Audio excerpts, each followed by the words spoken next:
So, our friends over at Splatteredplastic, awesome channel, check him out, have been going around the vinyl hoarding community with what they're calling the Vinyl Horror Countdown. Basically just 6 questions to get a little insight, a little history into our habits. But let's get started. What was the first horror vinyl that you bought? And for me, I actually got 2 at the same time. That would be Night of the Living Dead, my favorite movie of all time, and Creepshow. That's a pretty fucking good double feature, if I say so myself. I started collecting, I'm gonna say around 2012. But the first few years, I really wasn't into horror scores or movie soundtracks in general. It wasn't my thing. I was the metal guy. Still am, but obviously I branched out a little bit. I walked into High Fidelity Records, Amityville, New York, just a couple blocks away from a pretty infamous house. I saw these there on the top shelf against the wall, you know, the rare wall, the expensive shit. And the whole time I was there, I couldn't keep my eyes off of that green, that Night of the Living Dead. I knew it was coming home with me.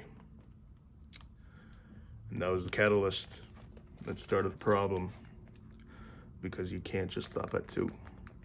You know that. Favorite composers? It's very hard to pick just one. There's so many great composers. There's John Williams. Everybody loves John Carpenter. Harry Gregson Williams is great. Howard Shore. Even newer guys like Bear McCreary. He's doing some great work. But if I had to pick just one, I had to go with Bernard Herrmann. His name might not ring a bell, but his music will. When you see what he's done, you will hear the theme song to the TV show or the movie before you can even visualize the scene. And he's responsible for stuff like The Twilight Zone. You know you hear it. That's Volume 5, Volume 4, Volume 3, 2, and Volume 1.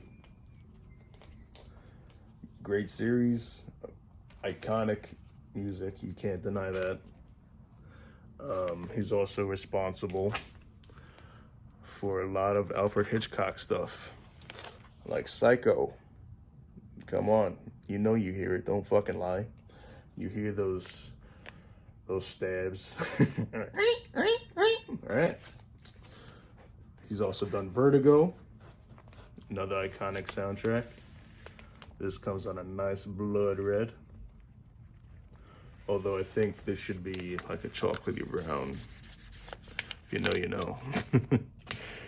What else has he done? He's done Taxi Driver. Come on. It's classic. I also picked up the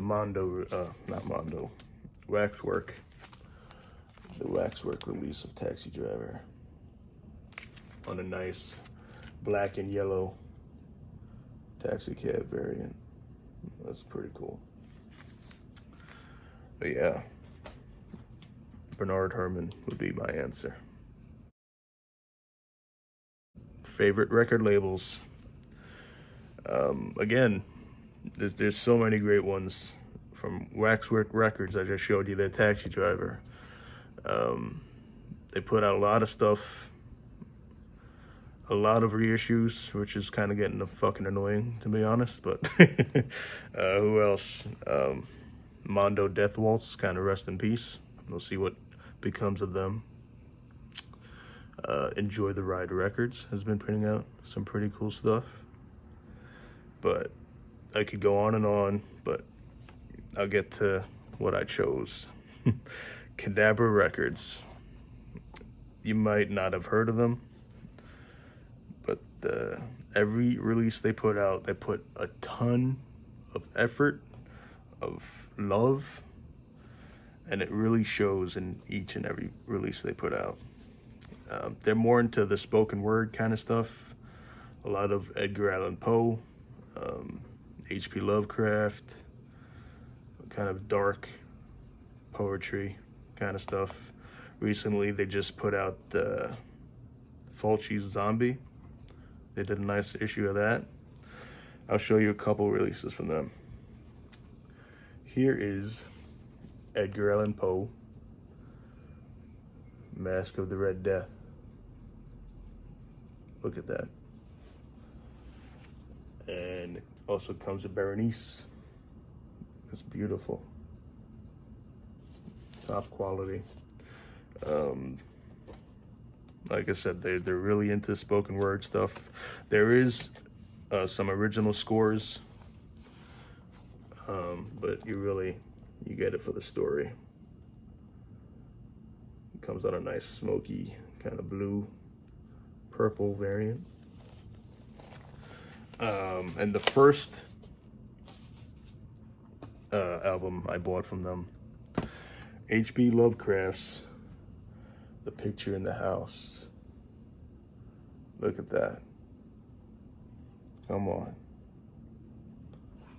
So much love in these releases. Score by Fabio Frizzi.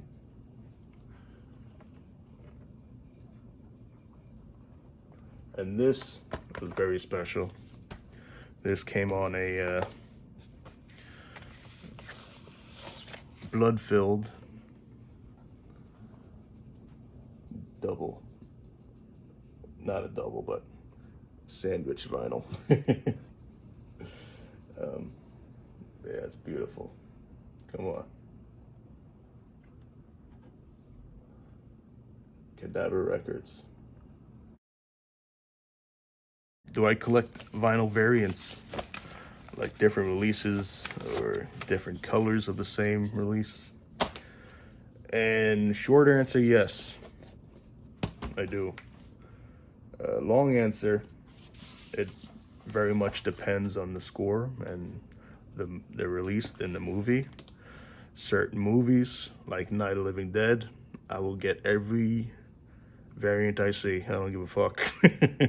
Like Waxwork, they put out a ton of different colors of Night of the Living Dead. I have a ton of different colors of Night of the Living Dead. I'm not going to show you their release because it's redundant. What else? It really, yes, I do. What is my rarest vinyl? And I really don't know. I could probably just do some effort and look on Discogs, but I'm too lazy for that. But I'm going to show you this. Texas Chainsaw Massacre, my second favorite horror movie of all time. The Shocking Truth. I've seen a lot of people have this on like a silver red splatter. What makes this one unique, I haven't seen many people with this. Oddly enough, it's another liquid-filled, bloody splatter. This one, the blood's kind of coagulated. It doesn't want to move much, but that's a nice release. And I'd say it's pretty rare. I don't know many people that have this. Just look at that. Come on. That would be my rarest, I believe. What am I currently listening to?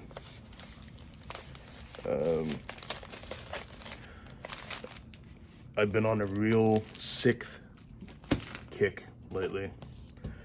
Kind of a progressive metal band. Very schizophrenic. If you listen to them, their vocalist is fucking all over the place.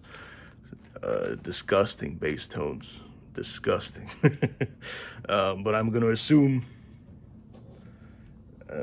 you meant soundtracks and scores. I always have the Lord of the Rings soundtrack on some kind of rotation. Howard Shore, he did an amazing job with that score. Come on.